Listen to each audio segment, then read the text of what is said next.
Good morning. This is a special coverage of the coronavirus crisis using the combined forces of TV5 and Signal TV's One News, Radio 5 and 1PH. Simulan po natin ang balitaan sa nakatakdang total closure ng lahat ng border sa Davao Region bukas. At para magbigay ng karagdagang detalye, makakausap natin si News 5 correspondent Jem Abansenya na naroon mismo ngayon sa Tagum City, Davao del Norte. Jem, ano yung parameters nitong closure na ito? Yes, Bok, no. Simula nga ng 12:01 ng madaling araw ng March 19 ay isasarado ang lahat ng entry points ng Davao Region. Yan ay napag-usapan kahapon sa Regional Peace and Order Council ng Davao Region. At chairman nga dyan si Davao City Mayor Sara Duterte. At isa nga dun sa kanyang proposal na talagang isuspende ang lahat ng air, sea and travel land travel papasok ng Davao Region. Okay. Bok, clarify ko lang kasi nabanggit mo yung closure ng entry ng mga tao sa Davao Region. What about exit? Or is it both ways isasara? Nilinaw yan Bok ni Davao City Mayor Sara Duterte sa isang interview na pwedeng lumabas. Yun nga lang Bok, within 14 days ay hindi na ulit makakapasok. So totally sarado ang entry points, although pwede pang lumabas kung sino man yung gustong lumabas ng Davao Region. Bok? Okay. So it's a lockdown of the Davao Region itself. Wala nang pwede pumasok, pwede ka lumabas, pero pag lumabas ka, 2 linggo ka na hindi makabalik.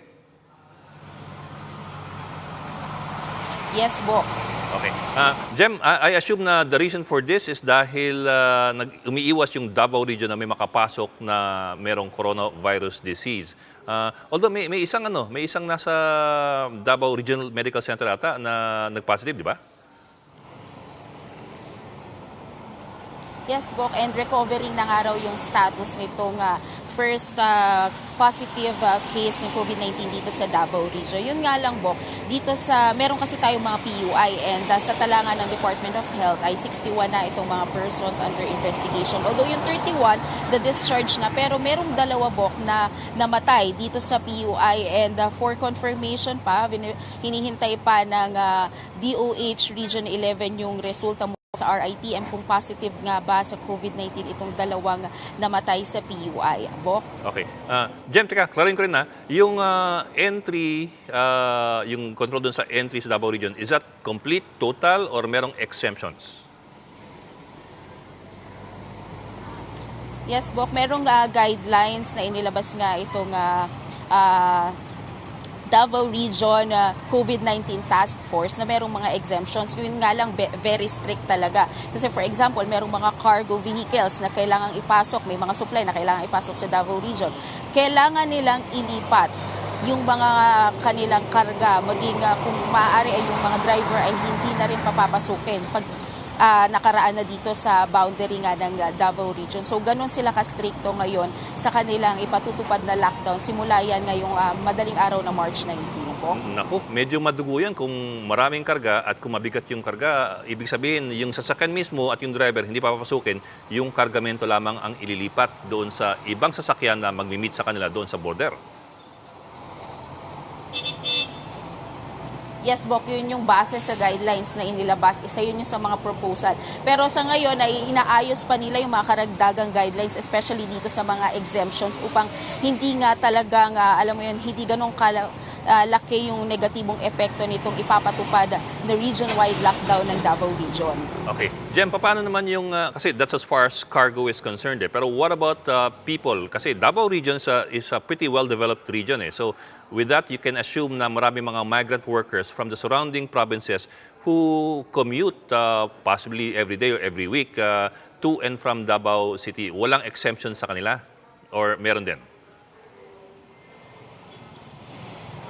Bok, walang exemptions na kaya nga advice, inaabisuhan na ng Davao Region LGU na kung merong mga Davao residents na kailangan bumalik na dito ay kung maaari ay umuwi na within this day para hindi na maabutan ng lockdown. And kung merong lalabas, wala namang problema sa lalabas. Yun nga lang talaga doon sa mga papasok. Kung kailangan nila, meron nga rin sa isang interview nga, sabi nga ni Mayor Sara, kung merong mga taga-labas ng Davao Region na kailangan nilang magpagamot sa Southern Philippines Medical Center o sa kahit anong ospital dito sa Davao, ay kailangan pumasok na sila ngayong araw upang hindi nga maabutan nitong lockdown dahil stricto talagang ipapatupad itong region-wide lockdown and 14 days to book. So ibig sabihin kapag lumabas ka, 2 linggo ka nga talagang hindi makakabalik na Davao Region. Okay, Jem, that's as far as travel through the border is concerned. What about movement and activity within the Davao region? You're looking at several provinces dun sa Davao region. For example, would people be able to travel from in between Davao City to Davao Oriental or vice versa or Davao Oro and so on down the line? Buksa kayo, actually nandito tayo sa boundary ng Davao del Norte at Davao City. Stricto pa rin talagang natutupad itong partial lockdown. Pero pagtungtong ng 12:01 ng March 19 ay ililift na, i-dismantle na itong mga roadblock in between sa cities and municipalities within Davao region. Okay. So internally doon sa rehiyon, maaring lumabas-pasok yung mga tao doon sa mga syudad at mga munisipyo. Doon lamang sa rehiyon mismo, yun ang may boundary na. Yes, Bok, kasi katulad nga ngayon, actually ang Tagum City, Bok, hindi pa rin talaga pwedeng lumabas ang kahit sino man o any private and public vehicles from Tagum City. Pero mamaya nga ay ililift na ito. And nilinaw rin ng mga lokal na opisyal ng Davao Region na yung public transportation ay as is pa rin within Davao Region nga lang, Bok. And wala pa rin suspension ng public transportation kaya hindi pa ganun kalaki yung epekto within Davao City and dito nga sa mga katabing probinsya ng Davao City. Okay, Jem, kamusta naman yung mga establishments diyan sa rehiyon na 'yan? Meron bang lockdown dun sa commercial activity doon sa rehiyon o tuloy-tuloy lamang? So far, Bok, wala pa namang order na ipasarado itong mga business establishments within Davao Region. Yun nga lang, kapansin-pansin talaga, Bok, sa pag-iikot natin from Davao City nga ay marami nang nagsarado munang mga temporary close na mga tindahan, ng mga business establishment katulad nga ng mga salon and spa. And inabisuhan na rin ni Davao City Mayor Sara Duterte Carpio, itong mga private companies na maghanda sila ng flexible work plan para nga hindi masyadong mahirapan itong kanilang mga trabahante. So, Jem, yung sinasabi mong yan, that is only purely voluntary closures. Wala pang mandatory closures ng mga establishments, for example, retail and so on down the line. Hindi kagaya ng nasa Metro Manila ngayon at Luzon. Yes, Bok, as is pa rin yung ibang mga business establishments dahil nga so far wala pang order na inilalabas yung Davao LGU. Hey, Jem, last question. Kamusta yung supply ninyo dyan ng protective gear, medical equipment, pagkain at tubig? Okay ba tayo dyan? Bok, doon nga tayo medyo nagkakaproblema sa mga protective gear and sa mga medical equipment dahil mismo yung LGU ay kinakapos sa mga face masks, maging sa mga alcohol. Although pagdating naman sa supply ng tubig at pagkain ay wala pang problema. Although merong ilan na mga taga Davao, Bok, no, na nagpa-panic buying and dinidiscourage ito ng mga lokal na opisyal dahil nga ayon nga kay Mayor Sara ay baka masayang lang itong mga hinoard na pagkain at hindi naman daw ito assurance na magiging ligtas sa COVID-19. Okay, maraming salamat. Jem Abansenya reporting live from Davao. The Energy Department has ordered an expanded price freeze on key fuel commodities such as liquefied petroleum gas or LPG and kerosene. The order now covers the entire Philippines after the President declared a state of calamity throughout the country. The price freeze applies starting today and will last until March 31. Remember that the DOE initially declared a price freeze on fuel products in Metro Manila, Cebu City, Negros Oriental, and Iligan City. That now covers the entire country. Although price freezes are strictly prohibited, oil price rollbacks can and should still be implemented. At makakausap naman natin po ngayon si Navotas City Mayor Toby Tiangco na nasa kabilang linya. Magandang umaga po, Mayor Tiangco. Yes, magandang umaga, Ed. Ay sir, konti mo ng assessment doon sa inyong area. How is the volume of people and the movement and activity of people in your city? Siyempre, minimize na kasi kahit bago yung announcement no Monday ba yun o Tuesday, Apo. di ba po ang Metro Manila mayors is nagpasa kami ng mga ordinansa ng curfew no Apo. nung linggo. So, noong Lunes, pinatupad na namin yung mga curfew.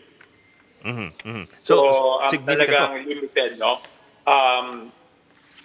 Doon yun sa mga hindi authorized. Kaya lang, alam nyo, dito sa Navotas na andito yung malaking fish port, di ba? That supplies fish to the entire Luzon. Opo. So, hindi naman namin pwedeng isara yun kasi tataas bigla ang presyo ng bilihin. Wala nang trabaho yung tao, tataas pa yung presyo ng bilihin. So, to stabilize the price, nagkausap kami ni General Manager Glenn Pangapalan ng Navotas Fishport.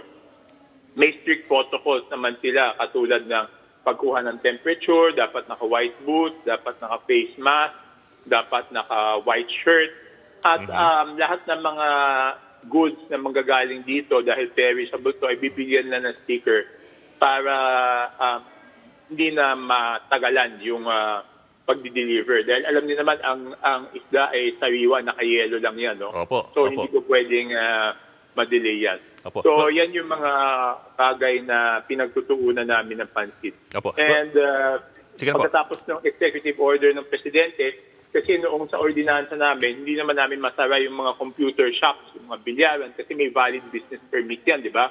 Unless mag-violate sila twice, saka lang namin sila masasara. Ang kagandahan ng executive order ng Presidente, maliwanag kung ano lang yung mga pwede.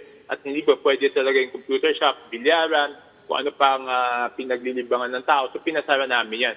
Hindi naman dahil ayaw natin sila maglibang, kung hindi talagang kailangan patupad yung social distancing. Opo. Well, I was going to that kanina. The fact is that yung major product ng Navotas yung mga isda which are perishable items. So pag dumating sa mga border areas kung sa may mga checkpoint, sa inyo pong obserbasyon, hindi naman sila naantala. I know you just said kanina na may arrangement na kayo of some sort of sticker system, but how is it being implemented and how's it going as far as yung free flow? Siyempre, nung unang araw, nagkakalituhan, di ba? Normal naman yun kasi no one has prepared for this. No? Lahat tayo nakahanda doon sa lindol, sa bagyo, wala naman nakapaghanda dito. Inaamin naman natin yan, no? So, pero doon sa nakikita ko Viber group namin, wala nang reklamo as of this morning. Hindi katulad yesterday morning, may mga nagbibiyahe ng isda na nahirapan. Pero kanina umaga, wala na ako nakitang problemang ganon. Tapos po, well, yung handling po ng isda, that's a very, well, I wouldn't say very personal thing, pero di ba, hawak-hawak yan ng mga trabahador eh. It's not exactly a mechanized system eh. So we suppose that the systems have been put in place to make sure that sanitation is very well taken care of. Yes, dapat mag-alcohol sila, dapat naka-face mask, dapat kinukunan ng temperature. Kaya maganda kasi dun sa galunggong-like species, hindi naman siya pareho ng ibang species na pwede mong, di ba may mga isda na mas masarap kung hindi masyadong, kung half-cook, kung medium rare, di ba may mga isdang gano'n, di ba? Yung galunggong naman talaga pinipirito natin yan hanggang dun sa buto. Mas masarap nga siya kung mas todo pirito mo, mas masarap siya, di ba? Hindi pwede sa simi. Lutuin lang na mabuti. Iba nga, katulad ko, pinapaksiw ko muna bago ko ipirito para masarap. So, lutuin lang natin na mabuti. Mayor, kamusta po yung enforcement niyo ng curfew? Ano rin kayo, di ba? 8 to 5, 8 p.m. to 5 a.m.? Yes. Stricto lahat ng barangay natin. At kanina po, nagbigay ho ako sa kanila ng instruction na kung meron talagang makulit, dalhin na nila sa police at i-invoke yung Article 151 ng Revised Penal Code. Mayor, earlier kasi, well, not in Navotas, but earlier there were a lot of concerns na yung mga kababayan nating medyo mahirap at hindi nakapag-stock up ng pagkain at basic necessities ay mahihirapang lumarga para bumili ng pagkain and so on down the line with the quarantine. how is it going as far as yung LGU helping out people who do not have the resources and the facility to get their basic essentials? Okay, alam nyo, kahapon po, nagdeklara tayo ng state of calamity Opo. sa Navotas. Opo. Kahit wala tayo positibong COVID-19 case. Kaya natin nagawa to is because of the executive order of the President. Kaya talaga napakaganda yung executive order niya. So ngayon, nag-emergency procurement na kami ng goods at mamimigay ho yung local DSWD ng mga Food packs. items sa mga tao, no? Of course, yung challenge dito is, I hope mas maintindihan ng ating mga kababayan is, ang challenge dito is hindi to pareho ng iba na pwede kami tumawag ng madaming volunteer na Opo. magtulong mag-pack. Kasi, Opo, that's something you'd like to diba, avoid. social distancing nga. So talagang ako'y nagpapasalamat sa mga empleyado ng munisipyo, though limited sila, nagsimula na sila kagabi ng mga stockpile namin na pinapack nila. The next challenge will be, hindi naman po pwedeng papuntahin sa City Hall yung mga tao. Nako, magulo po yun. Pumila. So, ang gagawin namin dito, as of now, ang naiisip namin, the only way to do it following the protocols of social distancing is ibabahay-bahay ng mga social worker namin, which is not easy, diba? Opo. So, susubukan namin ang aming makakaya para magawa ito sa lalong pinakamabilis na panahon. Kaya lang hindi ho talaga madali kasi hindi ito pareho nung iba kanya nasunugan, pinapapila yung tao. Ang bilis namin mag-distribute nun eh. Dito hindi naman pwedeng papila yung tao, hindi naman po pwedeng papuntahin. So pagtsatsagaan talaga itong bahay-bahayin. No? At ako'y nakikiusap. Alam naman natin yung poorest of the poor. Yung poorest of the poor, yan yung mga nakatira sa tabing ilog, tabing dagat, doon sa mga housing natin, yung mga informal sector. Sila po yung uunahin namin. So ako'y nakikiusap. Alam ko lahat ng tao apektado. Kaya lang yung pinakamahirap, yun talaga ang uunahin natin. Ayun po yung challenge dyan eh. You are looking at a massive logistical operation but at the same time want to minimize personal contact. So medyo conflicting yung dalawa. Medyo mahirap gawin. Hindi, but siyempre ang pinaka-importante lagi is yung social distancing, no? Alam kong araw-araw kailangan kumain yung tao. Kaya lang, alam niyo, pag nagkahawaan, mas malaking problema ang haharapin natin dito, no? So, ako'y nakikiusap, no? At siyempre, madami akong natatanggap na messages. Patulad yung mga tricycle driver, nung una, nakikiusap sila kung pwede silang pumasada. Pinakiusap naman natin, but it was not approved. And I understand, and we will always follow kasi mas alam nung interagency task forces. So ako'y nakikiusap doon sa mga tricycle driver, sa mga pedicab driver. Sana intindihin nyo. Pero kami ho'y magpapadala ng food pack. Babahay-bahayin na namin yan. Okay. Maraming salamat po, Mayor Toby Tiangco. Tapos pwede mag-update lang ako. Okay para po. lang hindi kinakabahan yung ating Sige po. mga kababayan. No? Yung latest update na nakuha ko from our City Health Office is 4 a.m. of today, March 18, no? Meron ho tayong 67 na PUM. Yan po yung persons under monitoring. Ibig sabihin na exposed sila sa taong may COVID-19 na positibo or galing sa lugar na may COVID-19. Pero wala pong sintomas. 67 po yan sa Mayor, Navotas. 67 or 57? 67. 67. Sa 6-7, kasama na ho kami dyan ni Congressman Jonas Tiangco dahil PUM din po kami dahil na-expose kami sa isang official event. Tapos yung PUI natin is dalawa, yung persons under investigation. Ito po yung may sintomas. Pero hindi ho sila positibo. No? So, ang minomonitor natin is 69. At syempre, sa awa ng Diyos, wala pong positibong COVID-19 case sa Navotas. So napakahalaga, social distancing, quarantine, at syempre magdasal. Pero Mayor, yung mga PUM kagaya po ninyo, ano po yung protocol dyan? Are you confined to barracks, to the house? How does that work? Self-quarantine, hindi lang confined to the house, confined to a room. Kasi hindi mo alam di ba? Pwedeng asymptomatic ka, no? Kaya lang, hindi kami nagpapatest kasi ang protocol ng DOH is yung may sintomas lang ang magpatest para hindi naman maubos yung test kits. Para ma-maximize yung test kits natin. No? So hindi kami nagpapatest. So pag natapos yung quarantine period namin, tsaka pa lang kami lalabas. But wag po kayong mag-alala. Nakamonitor ho ako sa ating mga kasama sa City Hall. Meron kaming Viber group, ang daming Viber group. So nakakuha ko lahat ng feedback, nakakapagbigay tayo ng instructions kahit tayo ho ay naka-self-quarantine. Kasi kahit wala naman akong simptomas, pag lumabas ako, di natin alam, baka may mahinang katawan dyan, hahawak na tayo. Tsaka ang pinaka-importante is, kahit mayor tayo, susunod tayo kung anong sinabi ng DOH.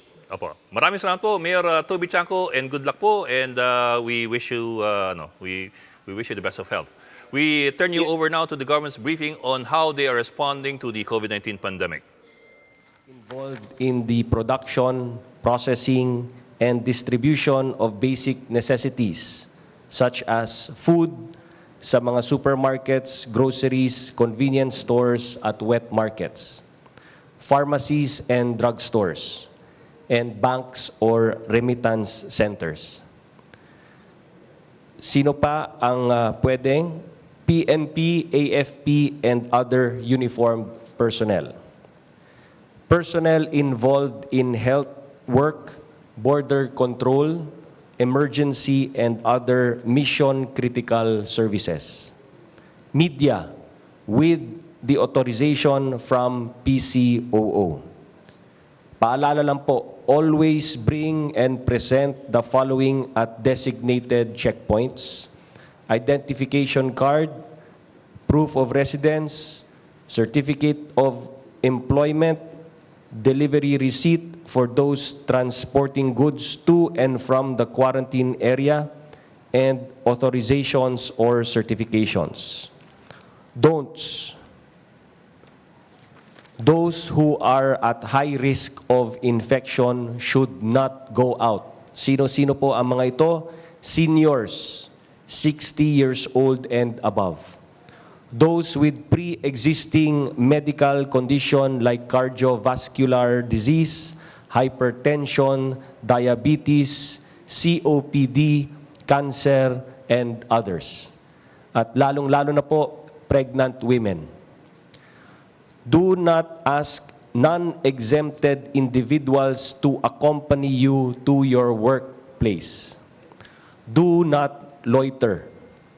Do not intimidate or resist persons in authority.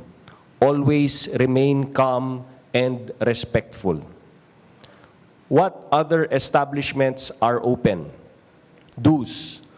All basic utilities should continue to operate. Water, electricity, internet, telecommunications. Other critical services should remain open.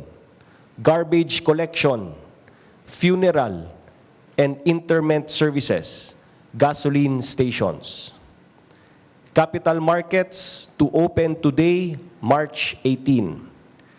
And business process outsourcing, BPO, IT, and export-oriented establishments as long as they are provided temporary housing, shelter by their companies. Don'ts. Casinos, gambling places, including pogos, closed po yan. Hotels, closed din po. Hotels shall not accept any new bookings.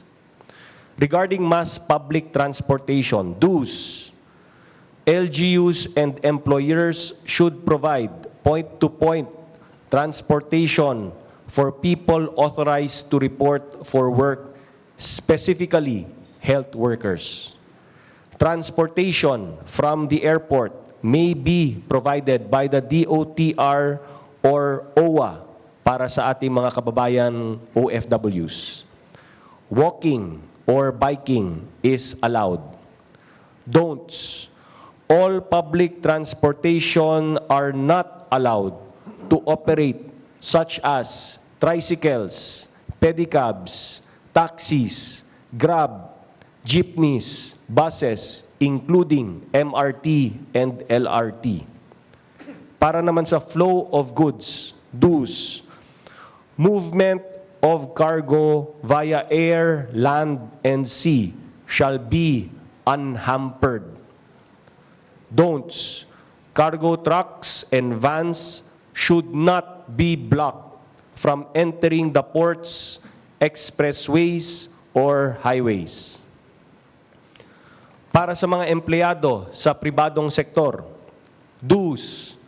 Employers are encouraged to adopt a work arrangement that will not require physically reporting for work. Employers should extend financial help or assistance to their employees, may grant prorated 13th month pay. DOLE and DSWD will provide social amelioration packages for those affected by the work stoppage. Don'ts. Unless the company is engaged in basic necessities or services, employers should not require their employees to report for work. Employers should not terminate their employees by reason only of not reporting for work because of the COVID-19 situation. Para naman sa mga empleyado na nasa government sector, do's.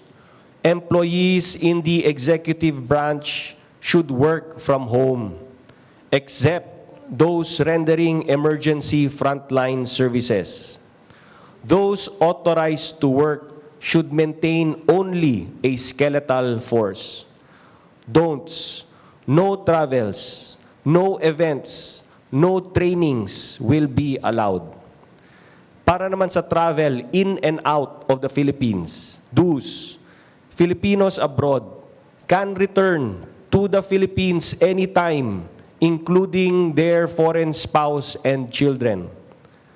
Other permanent residents of the Philippines may also return.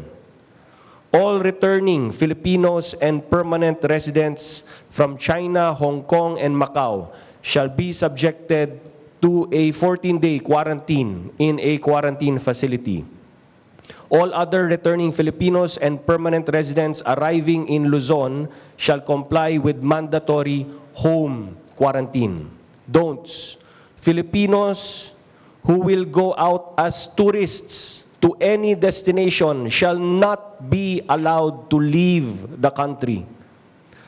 Don'ts. No send-off party will be allowed to accompany departing passengers. And last na lang po sa do's, OFWs, balikbayans, and foreign nationals will be allowed to leave the Philippines at any time as long as their departure is 24 hours from the time they leave their homes or hotels. Mga kababayan, kung magkanya-kanya po tayo, di tayo magtatagumpay. Ika nga ni Pangulong Duterte, together we can beat COVID-19. Together we heal as one. Maraming salamat po. Secretary, meron kaagad pong nagtanong dahil sa binasa ninyo. Meron daw po kasi mga private companies na may policy daw po na ipinalabas na hindi daw po i-charge yung kanilang pag-stay home sa mga leave. Parang i-consider daw po silang absent. Humihingi po sila ng guidance sa tulong sa government. Opo, kung may ganyan pong mga reklamo, paki-relay na lang po sa Department of Labor and Employment. Kagabi po, nakasama ko po si Secretary Bello sa mga announcements na binigay po namin kagabi. At bukas po ang tanggapan ng DOLE para tanggapin po ang mga reklamo ng ating mga empleyado. Palagay ko naman po sa ngayon, no, not to defend anybody, but sa ngayon, syempre, lahat po tayo ay both employers and employees ay nag-adjust po sa sitwasyon ngayon. So, clarifications lamang po siguro ang kinakailangan natin gawin, maging sa empleyado, maging sa mga employers po natin. So, bukas po ang tanggapan ng DOLE para magbigay po ng mga clarifications para po sa inyo. Yun daw pong online classes kung isususpend din ng... Ay, hindi po. Online is fine. Wala namang problema sa online. Salamat, Secretary. Samantala, silipin na rin natin ang mga kaganapan ngayon sa Davao kasama si Jay Lagan. Jay?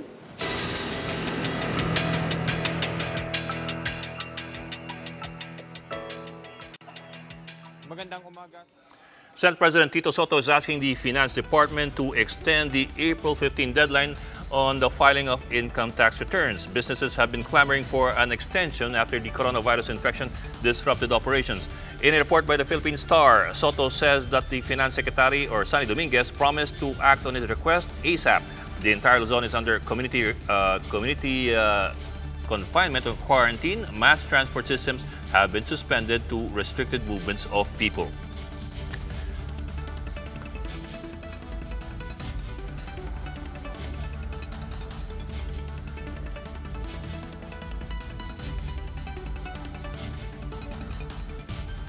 At kamusay po natin ang lagay sa Philippine General Hospital. Makakausap po natin ngayon sa linya ng telepono si PGH Spokesperson Dr. Jonas del Rosario. Magandang umaga po, Dr. Jonas. Magandang umaga rin, Ed, at sa iyong mga tagapakinig. Opo. Kamusta po tayo dyan ngayon sa PGH? Well, okay pa naman. Siyempre, nag-set up kami ng aming team para sa paghahanda sa COVID-19. We also made adjustments sa aming workforce. No? Ang hospital ay gumagana under skeleton workforce na hindi lahat ng doktor sabay-sabay pumupunta sa hospital para mahati. We are forming teams para may karelyebo at hindi lahat ma-expose potentially dahil kung ma-expose, minsan kailangan mo mag-self-monitoring or quarantine. Meron na kaming sinet up na COVID triage area na kung saan yung mga kababayan natin na pupunta sa PGH na lalo na yung may simptomas ng ubo, sipon, lagnat, meron na po kaming dinesignate na area para mabilis na matugunan kung sila ba ay talagang may suspetsya na may COVID-19 or hindi naman. At hiniwalay din natin ng mga kababayan natin na pumupunta sa PGH sa ibang rason, no? Dahil may mga iba pa rin syempre emergency na. So far po, may isa lang pong pasyente na positive sa PGH, COVID-19 positive. Siya po ay na-admit noong March 11. Nasa ospital pa po at nagpapagaling. Wala naman po sa ating healthcare workers na nahawa dahil tama naman po yung proseso na sinusunod namin, yung paglalagay ng personal protective equipment, para hindi po mahawa yung ating mga doctor, nurses at iba pang paramedical staff. Kamusta po yung how is the supply of equipment for your personnel, for example, yung PPEs? Oo, constantly we're still asking for donations in kind. Alam mo, hindi natin alam kung gaano katagal itong ating susulungin na laban, ano? Pero maganda naman po ang natanggap naming response sa mga donors, ating mga kababayan. Marami pong nag-pledge at may mga nagpadala na po. May mga hinihintay din po kaming supply na manggagaling sa DOH. Meron na pong pinadala yung Red Cross. So, dumadating po. Pero just like what we said, talagang nangangailangan pa rin po kami, lalo na po na nagkakahirapan sa supply dahil for some reason, nauubusan na rin po yung mga suppliers. Siguro dahil sa kabila ang demand, hindi ba? So, yun po ngayon ang situation. So, but rest assured na bibigyan naman po ng mask yung mga health workers, lalo na po yung nasa frontline. Pero Doc, at least for the benefit of our viewers, if they want to donate or to help out, what can they send to hospitals like PGH? Opo, ang pinakamaganda po, effective, yung mismo na pong produkto. Yun na pong, ano po ba yung pag sinabing personal protective equipment? Yun po ay yung nilalagay sa ulo, yung cap, yung pong mask, dalawang klase po yan, yung surgical mask, meron din po yung N95. Meron po rin yung protective shield sa muka, sa mata, either goggles or yung parang visor. Napakalaki rin po tulong, kasama po siyempre yung gown na ginagamit at yung pong gloves at yung nilalagay po na pambalot ng sapatos, yung booties, no? So kung meron po silang access sa mga ganon, malaking tulong po na madala yung mga produkto na yon. I'm sure hindi lang po PGH ang nangangailangan. Kung hindi kayo malayang makakapunta sa PGH, marami pong mga ospital sa paligid nyo na maaaring nangangailangan para po sa mga frontliners natin. Pero po, well, of course, importante po yan. Pero I was also wondering about yung personal needs ng mga taga-PGH. Kasi we're assuming na maraming mga doktor at nurse na hindi na makalabas, at least for a week or so. Opo, For example, ito po. they need food or, or Tama goodies. po. Maganda rin po yung na-bring up nyo.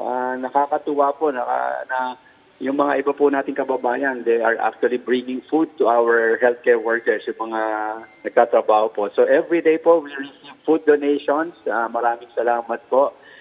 So well-fed po ang mga doktor, mga nurses, mga That's sa good to hear. hospital po. Pasama po doon yung mga water. Ang isa pong issue, syempre, we're trying to make arrangements. Ay sabi nyo nga, marami po sa ating magiging mga kasama sa ospital ay hindi na pwedeng pabalik-balik mula Manila. Kasi po marami po kaming mga trabahan, mga kasama na nakatira outside Metro Manila. So masyado po talagang hassle yung they have to go through the checkpoint, ganyan, dami pong nauubos na oras, ganyan, at marami rin pong chance or is na ma-expose sila. So we're looking for places where they can stay, no? So meron din po mga nag-o-offer ng transportation para dalhin sila. Ang isa pong nakita namin, marami po kaming empleyado from Cavite. So maybe kung may nakikinig from Cavite, sana po mapadali yung mga workers po ng ospital from Cavite, sana may way para madala sila near PGH kung magkaroon ng arrangement kasi I think maraming mga checkpoint from sa mga areas na yan. Let's look at today's, at least this morning's example. Yung mga kasamahan po ninyo who had to travel through these border checkpoints, were they provided by the LGUs, some sort of a shuttle service, or lakad-lakad na lang? Meron pong spotty po, meron pong iba. Actually, nagkaroon po ng mostly mga private groups na tumutulong. May mga ilan pa rin po kaming naglakad-lakad in between kasi po minsan wala pong masakyan. But now I can see that there are more groups. I know the Office of the Vice President has devised a way or a scheme na parang dadaanan yung mga nagtatrabaho sa ospital. May mga routes po ngayon. So sa amin po ngayon, as we speak, we actually are telling our healthcare workers, meron na rin po na-form yung PGH at to supplement po yung mga nag-o-offer sa iba. So I think maayos din ito in 2 to 3 days time kasi medyo biglaan na nangyari. Kayo, Doc, paano kayo, well, siguro may kotse kayo. ako may kotse, so hininto ako a couple of times, pinakita ko yung ID ko, pinalusot naman. Well, since you've been traveling naman siguro at night or during the daytime, when you notice the checkpoints and the border crossings, for example, is there anything that you notice that we could improve on in terms of hygiene, health, and non-transmission of the disease? Kailangan to rin pong bilisan sana yung proseso ng sa checkpoint para hindi po naiipon kasi yung social distancing minsan na hindi natin ma-implement maayos. Yun po ang nakikita ko. Tapos sana, I don't know kung parang meron sanang fast lane na for healthcare workers, parang iba. Para lang mabilis ba? That's a good idea. That's actually sana a good idea. kumbaga sa parang meron ka special lane para lang, 'di ba? Kasi para lang mas mabilis, no? I can understand that they want to be very sure na totoo tong mga taong lumulusot nito. But maybe kung mapansin nila na gano'n naman yung mga tao naman I think yung mga tao hindi naman talaga into going to the hospitals. They don't really go out anymore, especially talagang may directive naman. Well, Doc, to be honest about it, nobody likes to go to the hospital unless it's really necessary. kaya nga. So baka parang sana may fast lane. May fast lane. At kung makita nila sana na may mga shuttle service na parang kung pwede siguro may para nakapaskel na kumbaga healthcare workers, parang shuttle, parang medyo mabilis na lang yon, parang isa-isahin yung mga ID kung pwede. Yeah. Baka we could have that system ipaskill sa windshield pag healthcare workers yung sakay, especially pag may shuttle ng healthcare workers. Actually, ang instruction naman namin dun sa mga shuttle services na yon, ang isasakay mo lang naman ay yung mga empleyado ng ospital So parang sila mismo na-screen na nila yung I'm sure also yung mga kababayan natin who wants to be with the healthcare workers who they probably think at this time ay mga na-expose na rin, no? Para kaming mga walking PUM actually, persons under monitoring kasi we have been exposed, no? So in some ways, we're really trying to distance ourselves from the rest of the population. Anyway, Doc, we'll try to bring that up later when we talk to some government officials, the possibility of having a fast or express lane for emergency and health workers. Well, hindi lang health workers, also emergency workers, police, Yes.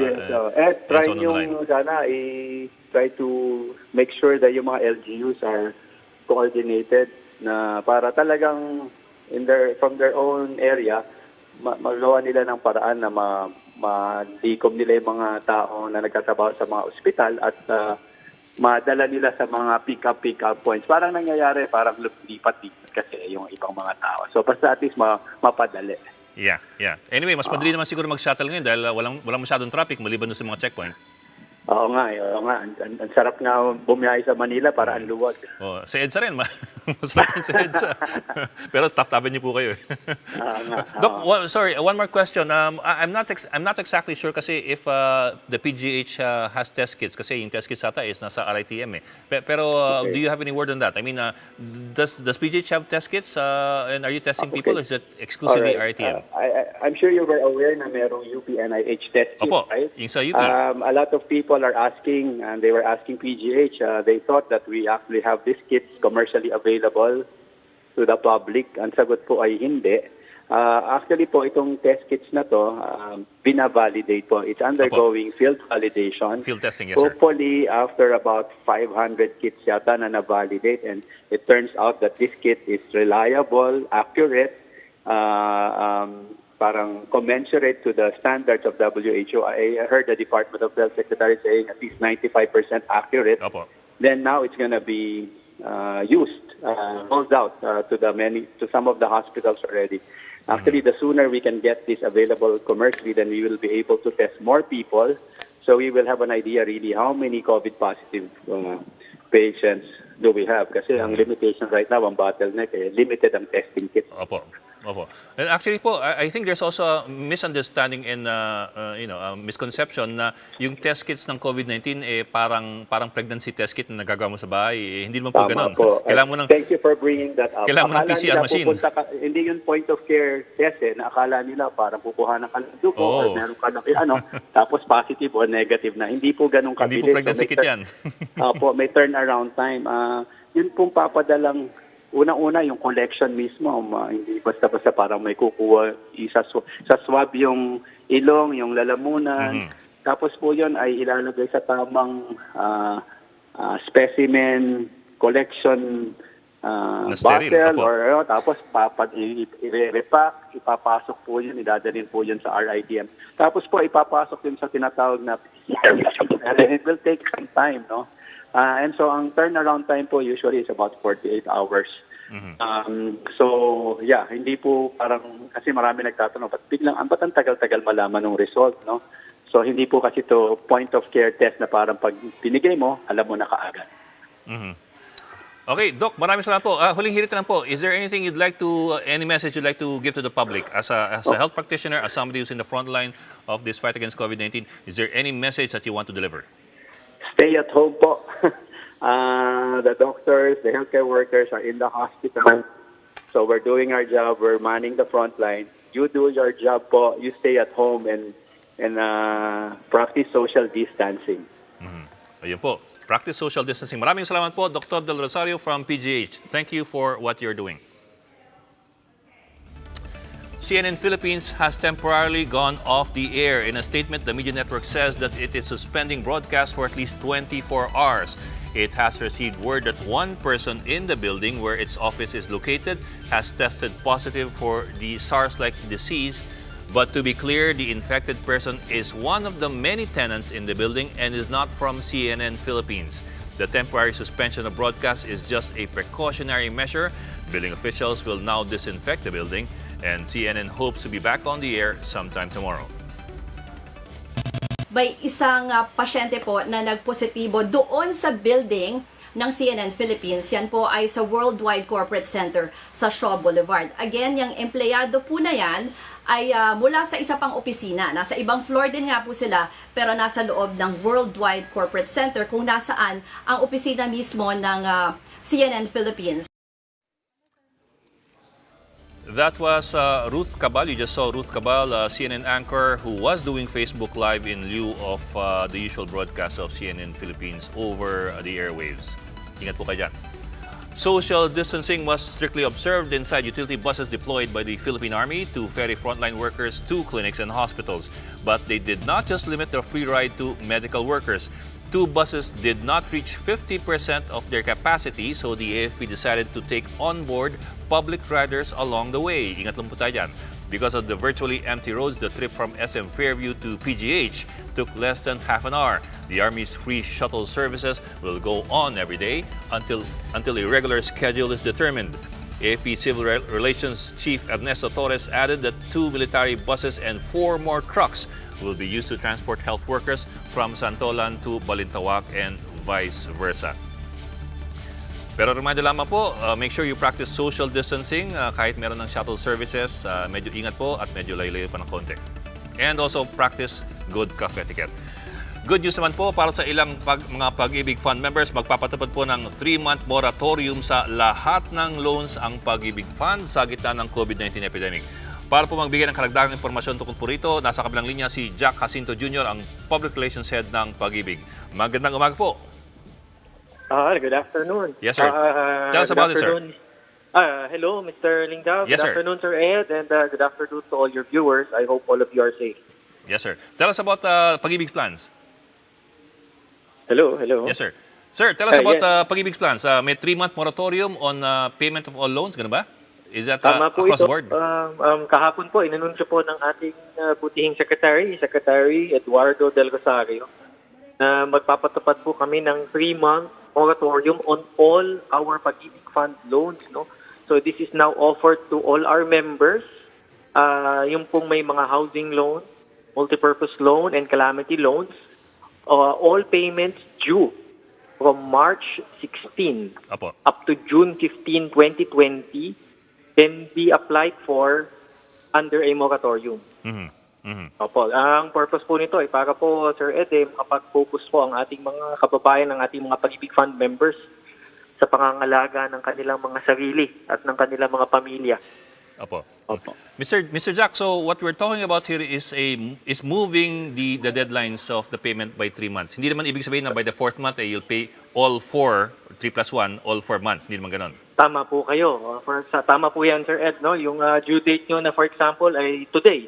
Ang due date po niyan would be moved to June 18. So, imumove po natin ang mga due dates na yan. So, in short, hindi po kailangang bayaran for the next 3 months as long as they apply for it. Gumagawa po kami, Sir Ed, ngayon ng online filing facility. Ay, para teka, po habang Mr. Jack, Mr. Jack, para po hindi klaro. pa po pinapapasok sa aming mga tanggapan ng aming mga empleyado, Opo. maaari na po makapag-apply for moratorium ang ating Pag-ibig Fund members. Okay, Mr. Jack, para po klaro, they have to apply. It does not They happen have to. automatically. Yes, they have to apply po. Opo, Okay, they have okay. to Para apply. po klaro, kailangan niyo po mag-apply. Huwag niyong iintayin lang na may mangyayari. Kailangan kayo mag-apply. So you do this online? They can do it online at magkantabay lamang po sa aming anunsyo. Ito po, nagtatrabaho po ang mga inyong lingkod Pag-ibig para po ito'y mai-up agad natin at maibigay sa ating mga miyembro. Okay, Ito pong online filing for moratorium of loans. Opo. Okay po. So it is not yet available. I mean, yung online application is not yet available. We will just have to wait na lang for the advice kung meron ng please. website. And hopefully, Sir Ed, we can again go on air through your program so we can Yes, sir. advise our members accordingly po. Yes, sir. That's good to know, sir. Okay, sir. Just to be clear again, people have to apply for the moratorium. It will not happen automatically. So wag po kayong magrereklamo pagkatapos ng 3 months na bakit dumagdag. Please, opo. Pag hindi ka Please, nag-apply. opo. Okay po. Paano po yung ayuda dun sa mga mga affected members? Is there any Alright. sort of relief? Ito naman po, we're thinking of the best possible way to accept calamity loan applications. Again po, suspended po kasi ang work natin ngayon. So wala pong makakatanggap ng mga calamity loan applications Opo. ng ating mga members. But our CEO yesterday did also announce that we have drop boxes. May mga drop box po tayo sa ating mga branches in NCR, Luzon, and even in Visayas and Mindanao, where members can drop their loan applications, cash loan applications, so that we can process. Pipikapin ho natin yan, ipaprocess, at yung cash proceeds, yung pong loan nila, ay matatanggap na lamang po nila through their respective cash cards. Okay. Okay, maraming salamat po, Mr. Jack Jacinto, ang spokesperson po ng Pag-ibig. We hope to hear from you again as soon as you already have available the online applications for Yes, sir, moratorium. Ed. Yes, sir, Ed, and thank you again for the chance, sir, Maraming to salamat po. inform our members. Ingat po Thank tayo you. dyan. At para po makahingi ng update tungkol sa sitwasyon sa Southern Luzon, makakausap po natin ngayon ng News 5 correspondent na si Del De Vera, live po mula sa General Tria sa Gentry Highway sa may Kawit, Cavite. Del, andyan ka na ba? Del, go ahead.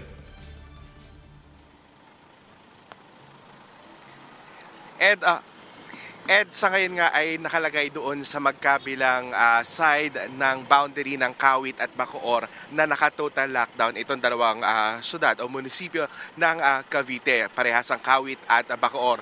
Kanina may mga dumadaan dito sa likuran natin, papasok ng Bacoor, pero merong hindi pinapasok. Ang tanging pinapapasok lang nila ay may dalang mga tubig, may mga dalang basic necessities and goods gaya ng tubig at yung mga bigas. Maging doon sa kabilang side, papasok ng Kawit, nakasarado na rin, bantay sarado ang PNP at maging ang barangay at health officials para hindi mapapasok. Pero kanina, noong papunta tayo dito sa banda, sa part na to ng Cavite, ay dumaan din tayo sa boundary ng Las Piñas at Bacoor, Cavite, doon sa pagkatapos ng Coastal Road at sa may bandang Zapote Road, kung saan nagkaroon ng konting build-up doon sa papasok ng Las Piñas dahil nga isa-isang chinecheck yung ID at saka yung mga sakay na makapapasok ng Las Piñas. Tapos yun namang papasok ng Bacoor ay may nakaharang na fire truck para hindi makapasok yung mga motorista. Ed? Del, medyo gumilid ka ng konti para makita natin yung checkpoint. Yung nasa likod mo, bale, iyan yung border ng Kawit o yung border ng Kawit yung nasa harapan mo?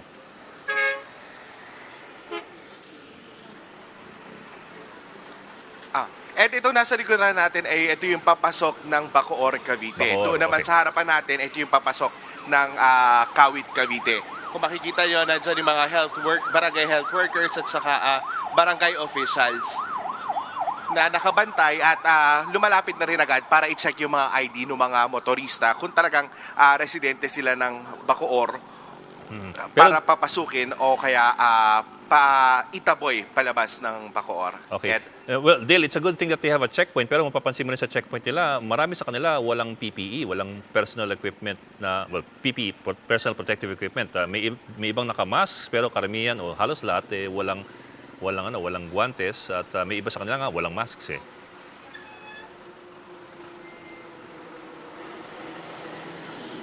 Tama ka dyan, Ed. Wala nga silang mga PPE na ginagamit. Tanging mask lang yung kanilang protection sakaling may mga dumaan na PUI or PUM dito sa kanilang mga pinapantayang boundary. Maya-maya ititingnan natin at aalamin natin kung bakit hanggang ngayon ay wala pa din silang PPE na ginagamit. Although makikita natin naman dito sa lugar na kinatatayuan natin ay medyo mainit. Medyo nakabilad din sila sa ilalim ng araw. Okay. Dil, ngayon ikaw tsaka yung tropa mo, mga 2-3 araw na kayo nasa labas eh. How's it going if you compare actually this is technically day 2, but if you look at it, parang day 3 na yan eh. Day 2 ng quarantine, are they improving on the systems? Are there less people on the road? Give us your general assessment based on your observations in the last 3 days.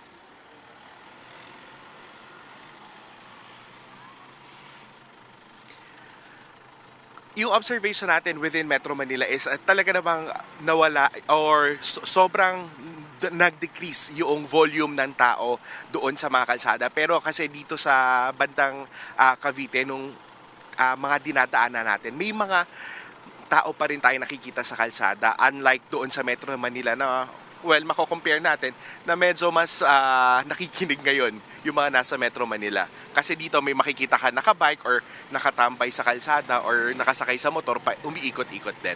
Ed?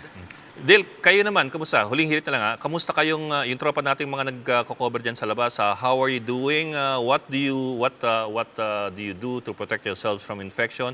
And so down the line. For example, from what I understand, yung mga tropa natin ngayon hindi na bumabalik ng opisina. So medyo meron tayong self-quarantine na sarili natin. Tell us about your procedures.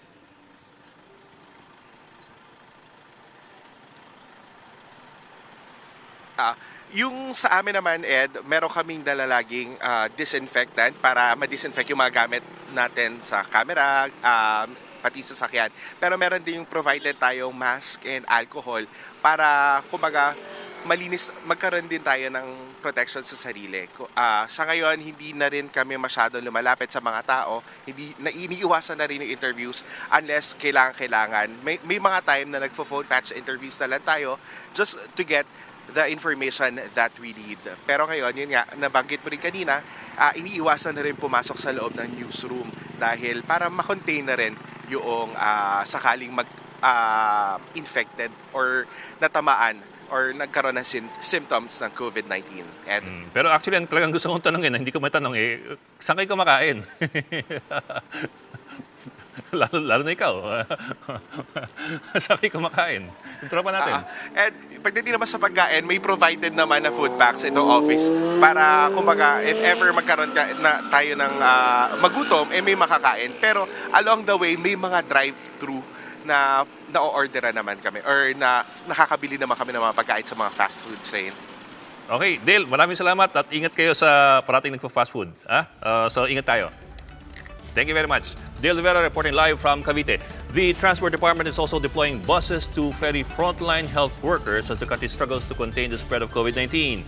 Starting 7 a.m. today, 10 buses were initially deployed at the Parañaque Integrated Terminal Exchange or PTEX and at the BFCT East Metro Transport Terminal in Marikina. The first route starts at PTEX when it will travel to Quezon City General Hospital. Along the way, the bus will stop at the Makati Medical Center, St. Luke's, BGC, Rizal Medical Center in Pasig, the Medical City in Ortigas, East Avenue Medical Center, Philippine Heart Center, and Lung Center in Quezon City. Very important po ito dun sa mga buwabiyahe ng mga health workers natin. So we'll keep on repeating this as we go along the day. There will be also trips to Manila. The ride will start at PTEX and will travel via Taft Avenue. It will stop at Pasay City General Hospital, Adventist Medical Center, PGH, Jose Reyes Memorial Medical Center, Manila Doctors Hospital, UST Hospital, San Lazaro Hospital, before terminating at the Chinese General Hospital. Generally po, ito ay for health workers lamang, pero kagaya ng report namin kanina, yung Army kanina, napansin nila kalahati lamang ng busang napupuno, so nagsakay na sila ng ibang tao. Pero ingat pa rin po tayo dyan. Meanwhile, the last trip will start at BFCT to San Lazaro Hospital. It will also pass through the Quirino Memorial Medical Center, the East Avenue Medical Center, Philippine Heart Center, Lung Center, Providence Hospital, Capital Medical Center, St. Luke's, Quezon City, and UST Hospital in España.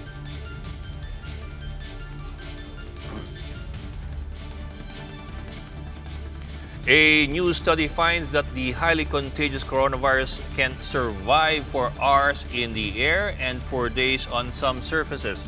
Researchers from the U.S. National Institute of Allergy and Infectious Diseases mimic the movement of the virus when expelled through a cough or a sneeze.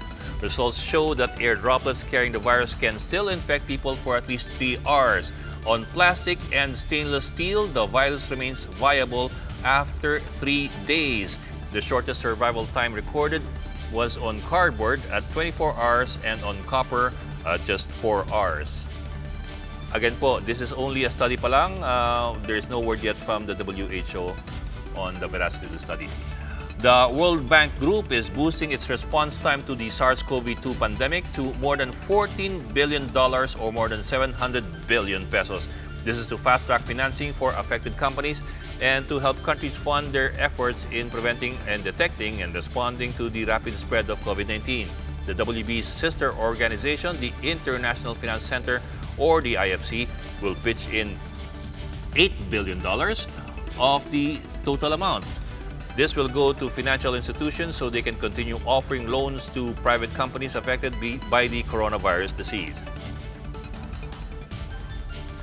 The Interagency Task Force tweaked the guidelines on international flights. Now, overseas workers, balikbayans, and foreigners may fly out of the Philippines through any hub in Luzon anytime in the month-long quarantine period. But they should only travel to airports within 24 hours of the date and time of departure.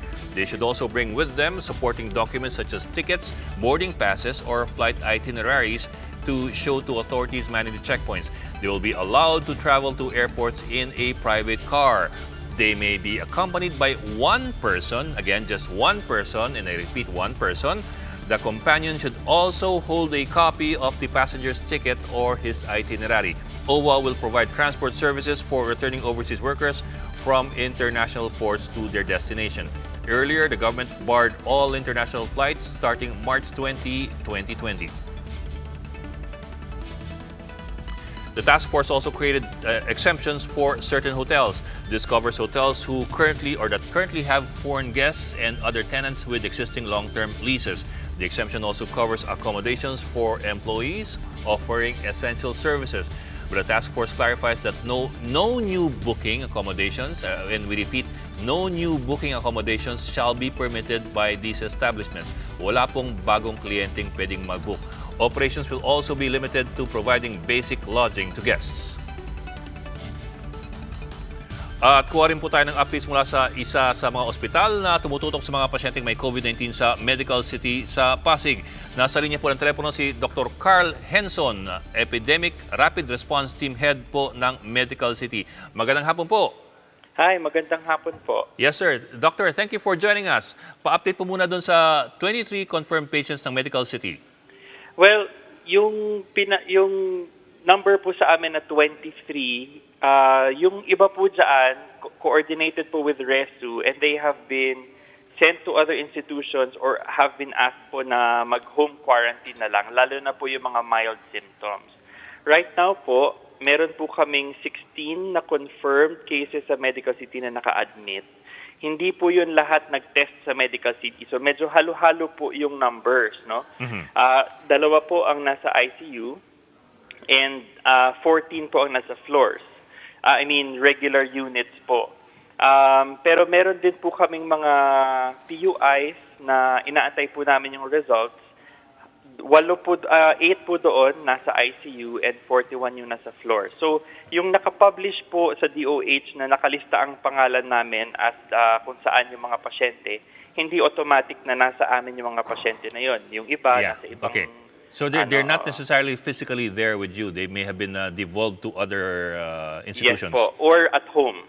Opo. Oh. Ay, Doc, just to be clear, when you say at home, you're referring to persons under investigation or people who are confirmed. positive? Opo. So, right now po, and this is, I think, important for the public to know, right now po, for patients po na with very mild symptoms, bata, walang medical problems, tapos mild ang symptoms, they can actually stay home for quarantine. Hindi po lahat ina-admit sa ospital, kahit confirmed case po.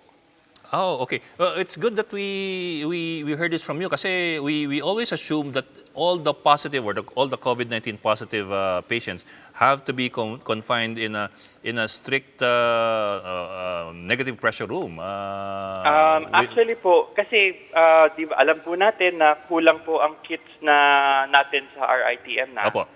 And the directive actually now to hospitals is for PUIs na mild lang po ang symptoms, wala pong medical problems, otherwise stable, at bata, ibig sabihin siguro mga less than 50, pinapauwi po natin ito for home quarantine. So definitely po, doon sa some of those PUIs actually are sick with COVID, pero because they are mildly symptomatic, pwede na sila sa bahay. Basta naka-home quarantine, ibig sabihin naka-isolate sila from the rest of their family, etc. No? So ngayon po, ang mga hospitals are directed by the DOH na admitin lang po yung moderately symptomatic tsaka yung very hingal, tapos yung critically ill at yung may mga medical problems, no? Mga may diabetes, may cancer na possibly PUIs, kailangan po yan na o-observe sa ospital. Doc, I'll have to ask you to repeat that part again. Ang directive ng DOH is for the hospitals to Yung only ginagamit admit... po natin na algorithm po ngayon, no? Lahat po ng mildly symptomatic, yung ubo lang, konting sipon, konting sore throat, otherwise stable po, young, yung less than 50 years old siguro ang magandang cutoff. Tapos walang masyadong medical problems. Pwede po sila sa bahay magstay. In fact po sa ER po namin, yung mga ganitong profile ng pasyente, without testing them, we will send them home. So definitely, some of them might be positive for COVID, pero dahil hindi sila masyadong may sakit, pwede po silang magstay sa bahay. But Doc, I'm sorry, just a layman's question. Of course, I'm not a doctor, I'm not a medical practitioner. Is there any danger here of spreading the disease, even if they're mildly symptomatic and they are Definitely stable? po meron. Definitely po meron. That's why the instruction po is kung nasa bahay and we put them on home quarantine, hindi sila magkakasosyo ng mga kasama nila sa bahay. Ideally, kung yung bahay has a separate room, dapat naka-separate yung pasyente in a separate room. I understand that this would be very difficult for some of our kababayans na living in a, an open area. Pero meron pong recommendations actually ang WHO para po magawa ng paraan yung mga ganong type of settings, no? Nakahiwalay sila, maghuhugas palagi ng kamay. If nasa open room, siguro dapat mag-mask sa loob ng bahay, etc. May mga recommendations po ang WHO for that. As far as the medical city po is concerned, ilan po yung mga positive na confined sa bahay na lang? I do not have the exact number, pero I would say siguro mga 5 to 6. 5 to 6? Estimate po yun. Opo, estimate po. And these are mostly, again, with the criteria you pointed out, these are mostly young with no medical symptoms. They are mildly symptomatic. Opo. And they have no conditions. Yes po. But let me take this opportunity rin, sir, to bring up kasi some of our confirmed patients na dapat pwede sa bahay, ang balita po sa amin, nadi-discriminate po sila sa barangay. No, mismong barangay officials po ang nagpapaalis sa kanila sa kanilang mga bahay, even if pwede silang mag-home quarantine. I have brought this up po with some people in the DOH, pero I think as a community, as a nation, we really should be very understanding of these patients and not discriminate. If po we observe yung ating mga rules on hand hygiene, social distancing, washing hands frequently, and cough etiquette, I think we should be able to take care of these mildly symptomatic patients sa bahay and not discriminate. Kasi hindi naman po nila sinasadya na meron silang sakit. Of course po. It is not their fault that they're victims. Pero po, Doc, of course, I also try to understand the problem of people in the barangays who are concerned for the community. Perhaps from their point of view, it's the health of one vis-a-vis the health of all. So with that po in mind, what precautions are being taken to make sure that hindi po ito kumalat? Kasi baka naman just one mistake can lead to a bigger problem. Are these people who've been sent home, even though they are positive, are they being closely monitored by health officials or not? Kasi kung pababayaan po natin sa pamilya, baka mamaya magkamali sila o alam po, hindi na sila... Naintindihan ko po yung concern, sir. Lahat po ng PUIs na pinapauwi namin from Medical City, and I believe this is practiced in all hospitals, lahat po yan ini-endorse naman po sa DOH.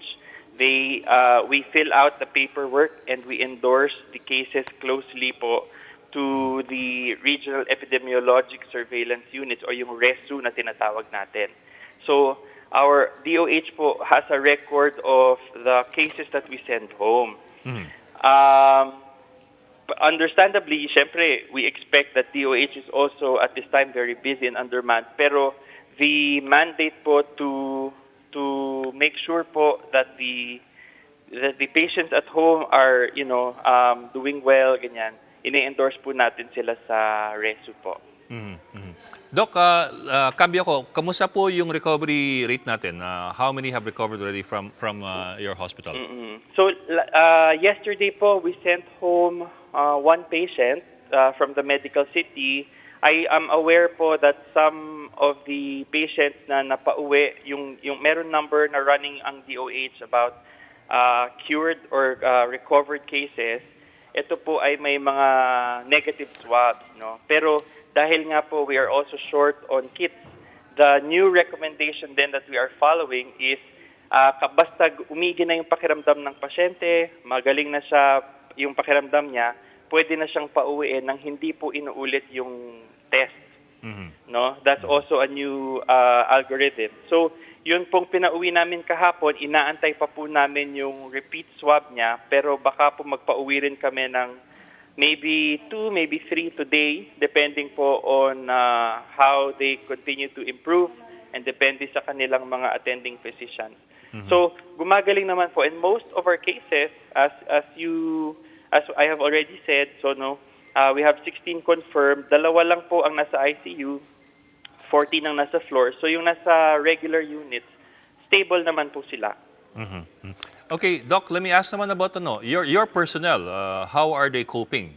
Are they okay? Do they have enough equipment, PPEs? Ang personnel po namin, medyo short po kami ngayon. In the initial part of the outbreak, when hindi pa tayo masyadong highly suspicious of COVID, lalo na yung mga atypical na presentations, meron pong mga nakalusot sa floors na parang iba ang presentation tapos turned out COVID pala. So ito po yung talagang naging issue sa hospital namin. That's why we had to put some healthcare workers on home quarantine. Now po, that has been minimized and everyone is now protected. So that problem has been resolved. Pero at this time, we have about 170 pa rin na healthcare workers, halo-halo po yan, doctors, nurses, medtechs, etc., who are still on home quarantine, either because they were exposed in the hospital or they were exposed in the community. Pero dahil sila ay haharap sa pasyente, we are being very careful po about letting them in back to work. But Ngayon, for Doc, PPEs po, sige po. Opo, so you asked about PPEs, we are also short, no? Siguro iniisip ng iba, Medical City is a big hospital, pero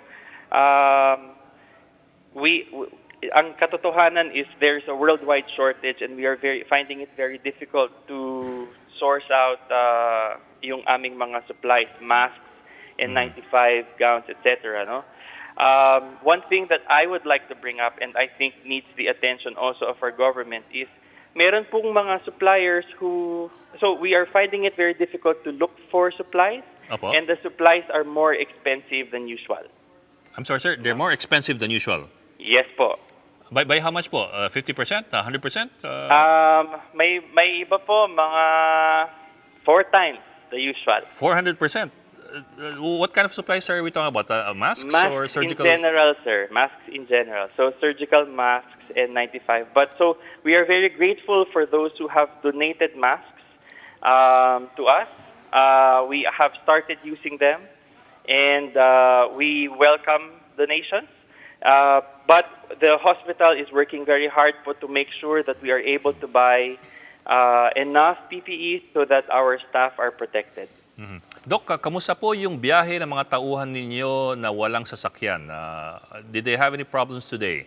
Kahapon po, very difficult for them. Lalo na po, so nasa Ortigas Avenue po kami and marami po of our healthcare workers live in Region 4, in Cainta and that area po. Yeah, eastern. To the east.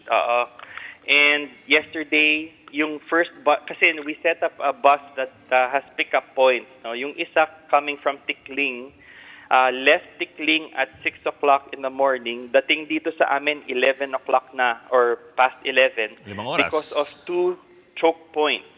But because of the help po of the Cainta local government, Mayor Nieto, and we are very grateful for him, kaya po medyo napabilis. And today po, wala na pong naging problema po doon sa pagpunta po nila dito as far as I know. Wala na pong na-report sa akin. Doc, huling hirit na lang. Of course, those who can donate PPEs, they should. Pero siyempre, hindi naman ganun karaming ordinaryong Pilipino may PPEs. Pero baka mayroon pa kayo ibang kailangan dyan na hindi related sa medical profession. For example, sabihin natin, pagkain. We have been very blessed po that there has been a movement among our consultants and some outside companies po who have been donating food. So in terms of food and water and I think our staff are well provided. Yun po, ang number one need po talaga, and I think this is this is something that all hospitals are experiencing po, is protection for our healthcare workers in the form of masks and gowns and face shields and kasi our capacity to take care of patients is only as good as our capacity to protect our healthcare workers. Kapag hindi po protektado yung healthcare workers, hindi po kami makaka-take care of patients. Okay, good point, sir. Dr. Carl Henson, maraming salamat po for joining us. Dr. Carl Henson is from the Medical City.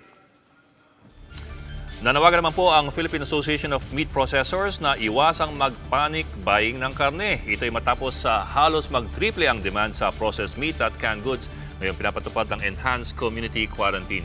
Para mas mapag-usapan yan, makakausap po natin live si Shaila Francisco na nasa Quezon City. Shaila, exactly asan ka sa Quezon City? Ed, nandito ako sa Department of Agriculture sa Quezon City, pero kaugnay doon sa sinasabi mo, hindi na lang mga DTI or government agencies yung nagsasabing huwag mag-panic buying, kundi pati yung private sector, yung Philippine Association of Meat Processors Incorporated. Ito'y matapos tumbriple yung demand para sa mga canned meat products at sa mga processed meat.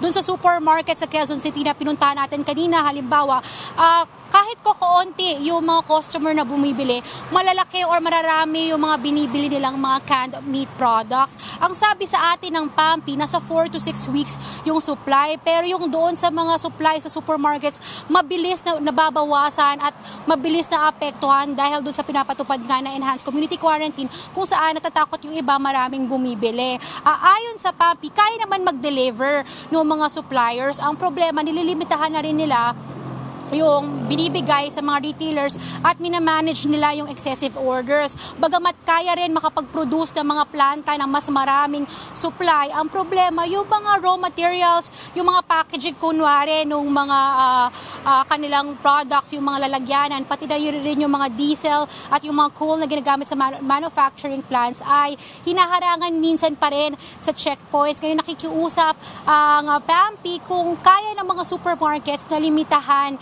yung mga purchases ng mga customers. Ngayon, Ed, kaya tayo nandito sa Quezon City sa Department of Agriculture kasi tuloy-tuloy yung pagpaproseso ng food lane pass para sa mga dealers. Sa 200 na yung food dealers na nag-apply at nakakuha ng mga food lane pass, ito yung gagamitin para mas mabilis yung pagbabiyahe nila ng mga produkto.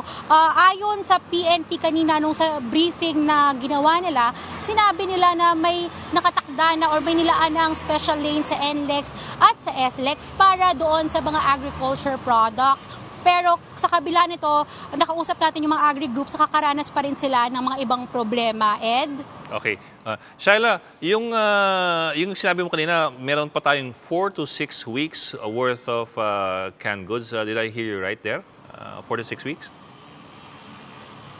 Oo, tama yan, no? Yung 4 to 6 weeks, hindi lang yan nakalagay dun sa mga supermarkets. Yung iba dyan nakalagay dun sa mga warehouses, yung iba nakalagay dun sa mga planta. So, sapat na sapat yan. Pero ang nagiging problema kasi, pag unusual demand, mabilis na withdraw ng mga supermarkets yung mga stocks nila sa warehouse. So, kailangan nila ng mas madalas, kunwari, na delivery. Doon tayo nagkakaroon ng problema, Ed. Yeah. Well, I asked about that kasi we're only on week 1 hanggang Abril pa tong quarantine na ito. So, kung tumiple yung consumption, at least yung purchasing ng canned goods, madaling maano yung 4 to 6 weeks yan.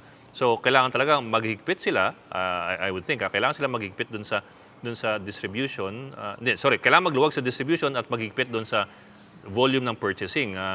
Is there any move along those lines by government agencies that you've talked to, yung lilimitahan yung pwedeng bilhin ng mga tao?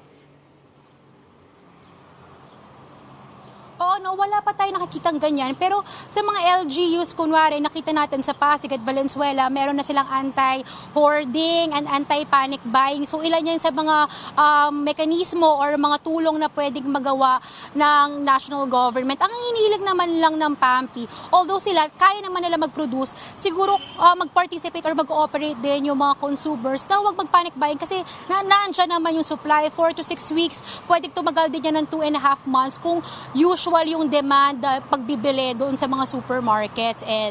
Okay. Number 2 naman, may napapansin ka ba na gumagalaw ang mga presyo kasi ang taas ng demand? Although meron tayong price freeze, di ba? Meron tayong price freeze because of the zero calamity.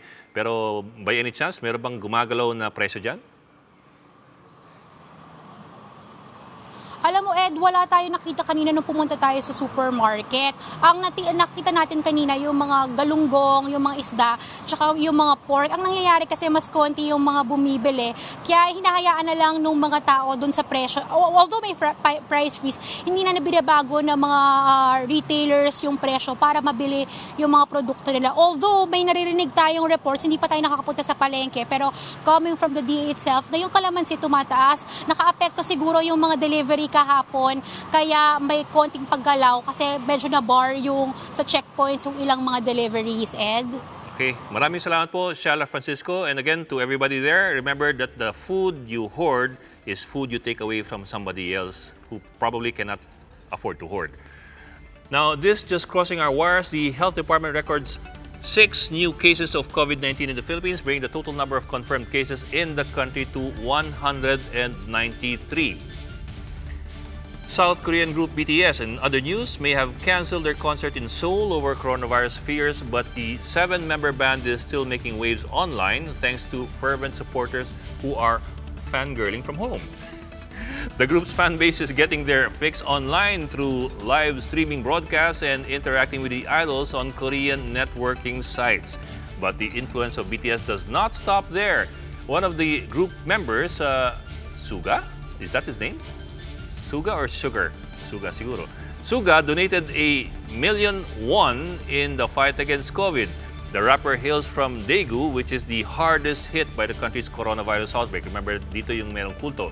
After his donation, around 11,000 BTS fans, also known as ARMY, pulled together 500 million won for relief efforts. I'm sorry, I'm not familiar with BTS. South Korea reported 93 new cases on Wednesday, bringing its total infections to around 8,300 people.